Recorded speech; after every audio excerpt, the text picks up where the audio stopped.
অনেক ভালোবেসে বিয়ে করেছিলাম আমরা, আর এখন সেই ভালোবাসা একেবারে শূন্যের কোঠায় ফিরে এসেছে। এই ইফতির জন্য আমি মা, বাবা, ভাই, বোন সবাইকে ছেড়ে এসেছিলাম। এখন আবার ইফতিকে ছেড়ে আসতে বাধ্য হচ্ছি। ভালোবাসা যে এত ঠুনকো হয় তা আমার আগে জানা ছিল না।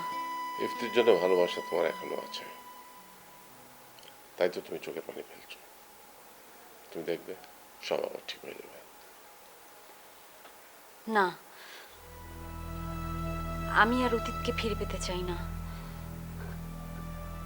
আমি নতুন করে বাঁচতে চাই, আর সেই জন্য ডিভোর্স।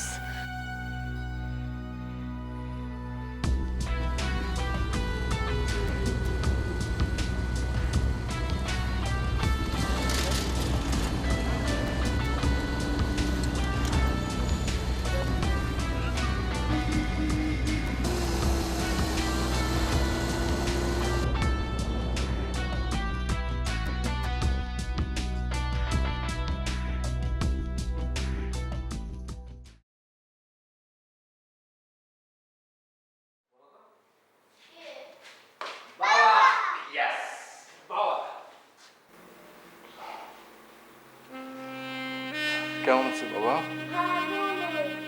কেন? তোমাকে ছাড়া আমার একদম ভালো লাগে না। আমার না। তুমিও তো পচা হচ্ছ। তুমি আমাকে বেড়াতে দিয়ে যাও না, খেলনা কিনে দাও না, আমার কাছে আসো না। সরি বাবা, আমি যে অফিসের কাজে ব্যস্ত ছিলাম অনেক। আচ্ছা, কোনো অসুবিধা নেই। আজকে আমরা সারা দিন ধরে বাইক নিয়ে টোটো করে ঘুরবো, ঠিক আছে? তোমাকে অনেক অনেক খেলনা কিনে দেবো, অনেক মজা করবো, আইসক্রিম খাবো, ওকে? মাকে নিয়ে যাবে না? তোর মা তোর মা তো অনেক ব্যস্ত মানুষ বাবা, সে কি যেতে পারবে?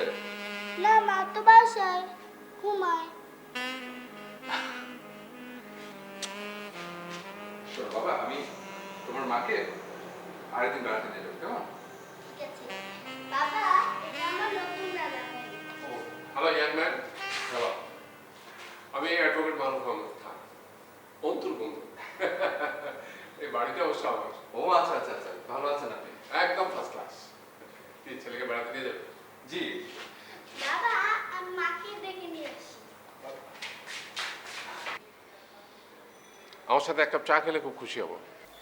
না না, আজকে না, আরেকদিন।